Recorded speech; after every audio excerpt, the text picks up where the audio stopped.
Program naturalisasi masih menjadi andalan timnas Indonesia untuk memperkuat skuad secara instan. Keputusan menaturalisasi fullback milik NEC Nijmegen itu pun dinilai berhasil. Sebab Verdonk mampu memperlihatkan penampilan yang menjanjikan saat debut di laga timnas Indonesia di kualifikasi Piala Dunia 2026 zona Asia. Kini tampaknya PSSI sudah cukup mengincar pemain belakang. Hal itu karena beredar kabar mereka tengah dalam proses menaturalisasi dua pemain depan, yakni Ole Romenyi dan Mauro Zijlstra. Romenyi dan Zijlstra pun dianggap sebagai solusi dari masalah lini depan timnas Indonesia yang masih kurang tajam. Jika itu benar, maka kehadiran mereka jelas dibutuhkan untuk membantu timnas Indonesia. Lantas bagaimana proses naturalisasi Romenyi maupun Zijlstra? PSSI sejatinya belum membahas apa-apa terkait kedua pemain keturunan tersebut. Namun dalam satu momen Romenyi berbicara kepada supporter timnas Indonesia bahwa saat ini semuanya berjalan ke arah yang baik. Netizen tanah air lantas menyimpulkan perkataan Romenyi itu sebagai tanda pemain FC Utrecht itu tengah dalam proses naturalisasi. Sementara dari sisi Zijlstra, ia mengaku masuk dalam daftar incaran PSSI. Namun sejauh ini PSSI belum bergerak mendekati Zijlstra untuk membahas program naturalisasi. Mauro Zijlstra opsi pecahkan masalah timnas Indonesia. Timnas Indonesia kini memiliki alternatif baru untuk mengatasi masalah di lini depan. Mauro Zijlstra merupakan pemain diaspora Indonesia yang kini berlaga di Belanda bersama Volendam U21. Teranyar, Mauro Zijlstra mengaku tengah mengurus proses naturalisasi bersama PSSI. Meski belum diketahui kapan bisa rampung, dia mengisyaratkan siap membela timnas Indonesia. Dengan kualitas dan statistik yang menjanjikan, Mauro bisa membantu memecahkan dua masalah utama timnas Indonesia. Masalah finishing cetak gol. Mauro Zijlstra dengan postur tubuh yang ideal sangat layak diandalkan sebagai striker utama. Dengan postur jangkung, kemampuan dribble yang baik, tembakan akurat, dan keahlian mencari posisi, Mauro akan menjadi ancaman serius bagi pertahanan lawan. Masalah mental lini depan. Selain kemampuan teknis, Mauro juga memiliki mental yang kuat dan berani mengambil risiko. Keberanian ini terlihat dari keputusan kariernya seperti meninggalkan NEC Nijmegen untuk bergabung dengan Volendam demi peluang debut di tim senior. Saat ketinggalan, mentalitas lini depan terkadang diperlukan dan Mauro punya hal tersebut yang bisa membuat timnas Indonesia makin kuat. Alasan Mauro Zijlstra ingin bela timnas Indonesia. Pemain keturunan Indonesia di Belanda, Mauro Zijlstra menjelaskan alasan dibalik keinginannya untuk memperkuat timnas Indonesia daripada Belanda. Ia merasa terhormat dengan energi positif yang diterimanya dari para supporter melalui media sosial meskipun ia belum resmi menjadi warga negara Indonesia. Mauro Zijlstra memiliki garis keturunan dari neneknya yang pernah tinggal di Bandung dan ayahnya juga memiliki darah campuran Indonesia dan Belanda. Striker berusia 19 tahun itu juga merasa terkesan dengan atmosfer yang diciptakan oleh para supporter saat mendukung timnas Indonesia.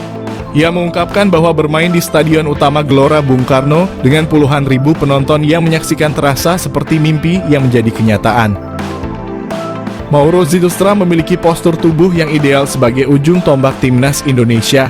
Selain itu, Mauro juga menunjukkan ketajaman yang mengesankan saat bermain sebagai gelandang serang. Dalam 9 pertandingan, ia berhasil mencetak 12 gol dan menyumbang 5 assist, menegaskan kemampuannya untuk menjadi pengatur serangan yang efektif. Belakangan ini Mauro menjadi sorotan sebagai pemain keturunan yang akan dinaturalisasi untuk Indonesia dan ia berpeluang menjadi pilihan yang tepat untuk mengisi posisi striker yang memerlukan peningkatan kekuatan. Jika pengecekan dokumen yang dilakukan PSSI berjalan lancar, kedatangan Mauro Zijlstra ke Indonesia akan segera dilakukan. Nama baru tersebut akan dinaturalisasi untuk memperkuat timnas Indonesia.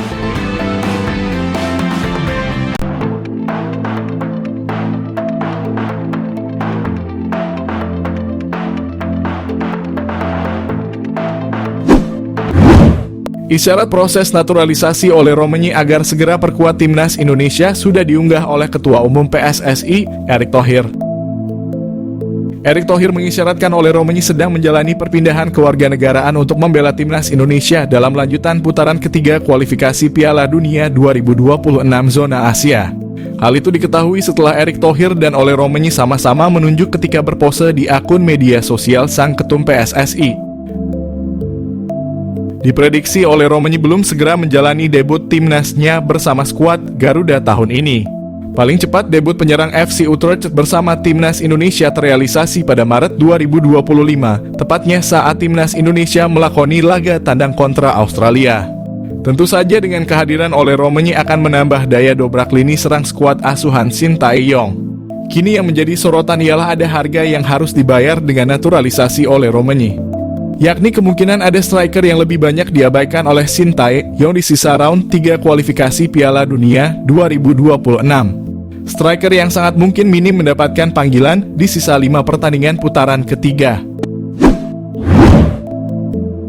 Striker PSS Sleman Hoki Caraka menjadi salah satu bomber muda bertalenta yang dimiliki timnas Indonesia.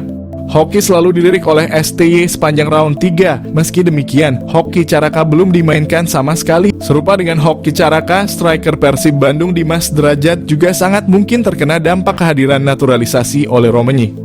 Pasalnya dari 5 laga di putaran 3 kualifikasi Piala Dunia 2026, mantan striker Persikabo ini sekalipun belum memperoleh menit bermain.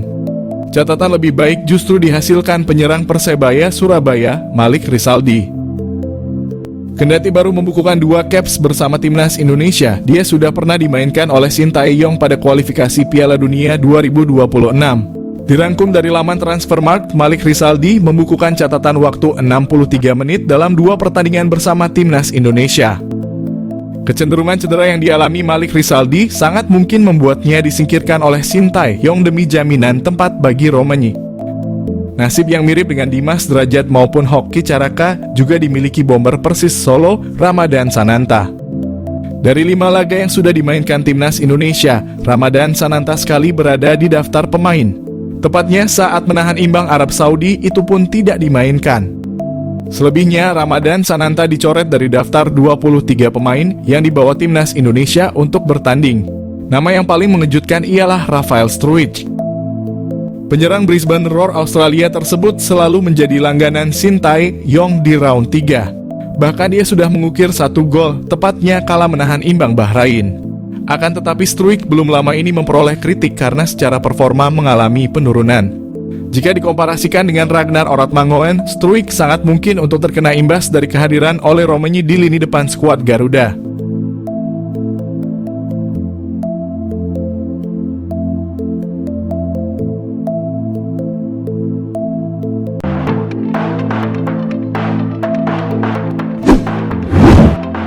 Ole Romenyi calon naturalisasi baru timnas Indonesia hadir GBK menyaksikan pertandingan Indonesia versus Jepang di tribun VVIP. Kemunculannya di GBK pun membuat masyarakat geger, sebab Ole adalah pemain yang sudah ditunggu-tunggu oleh fans. Dirinya dianggap bisa jadi solusi dari tumpulnya lini depan timnas Indonesia. Namun sebelumnya, jelang pertandingan melawan Jepang, salah satu warga Twitter melalui kamera paparazzi membagikan foto Ole Romenyi yang sedang berada di rumah sakit Jakarta. Sebelum akhirnya berfoto dengan Erick Thohir, Ole Romenyi adalah pemain yang sama dengan Mads Hilgers dan Kevin Dix. Ole perlu waktu lama untuk mengatakan iya pada tawaran PSSI.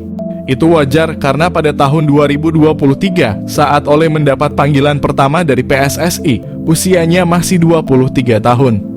Itu jadi usia yang terlampau muda untuk langsung memilih timnas Indonesia sebagai kelanjutan karir internasionalnya.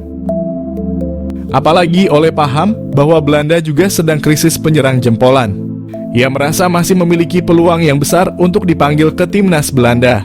Namun setelah pertimbangan matang dan beberapa kali melakukan komunikasi langsung dengan Erick Thohir, Ole Romenyi pun luluh. Dirinya memutuskan bergabung setelah terpukau dengan kinerja dan proyek timnas Indonesia selama 1 tahun terakhir. Lantas, sehebat apa sosok Ole Romenyi itu? Sebelum mengulas kehebatan Ole Romenyi, perlu diketahui, peran penting dalam pengambilan keputusan Ole Romenyi tak luput dari bantuan dari salah satu punggawa timnas Indonesia, Ragnar Oratmangoen. Mengapa demikian? Karena Ragnar adalah kawan karib Ole sejak dari Akademi NEC Nijmegen. Dilansir suara.com, Wahaji berusaha membujuk Ole ketika tahu PSSI sedang mencari striker bagus. Ragnar meminta Ole untuk mempertimbangkan tawaran PSSI.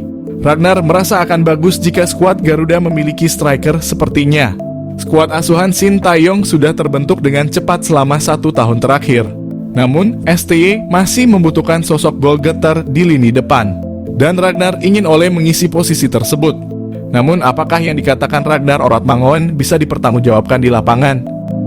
Tentu akan terlalu dini untuk menarik kesimpulan. Proses Ole Romenyi menuju striker timnas Indonesia masih panjang. Tapi sepak terjangnya bisa terlihat melalui karirnya di dunia sepak bola. 2011 di tanah kelahirannya yakni Nijmegen, Ole Romenyi tumbuh sebagai bakat sepak bola yang menjanjikan. Menimba ilmu di NEC Nijmegen, Ole memang difokuskan untuk bermain sebagai striker sejak kecil. Kala itu Nijmegen masih berlaga di kasta kedua sepak bola Belanda. Maka dari itu tak butuh waktu lama bagi Ole untuk menembus skuad utama. Ole Romenyi bahkan sudah bermain untuk skuad utama Nijmegen sejak usianya masih 17 tahun. Bermain sebanyak 27 pertandingan di Keukenkampioen Divisie, Ole mengemas 10 kontribusi gol dengan rincian 8 gol dan 2 assist. Berkat performanya yang menjanjikan, Ole telah menarik perhatian klub-klub top Eropa. Menurut arsip Football Espana, Ole Romenyi sempat masuk radar Real Sociedad, Norwich City, Leeds United, Brentford, dan beberapa klub papan tengah Liga Jerman dan Italia. Namun, Football Espana menyebut bahwa Manchester City asuhan juga berada di antrian yang sama untuk mendapatkan Ole. Itu berarti bakat Ole sudah mendapat pengakuan dari Siki Begiristain selaku Direktur Olahraga City. Apakah dengan begitu sudah cukup untuk menyebut Ole Romenyi sebagai penyerang hebat?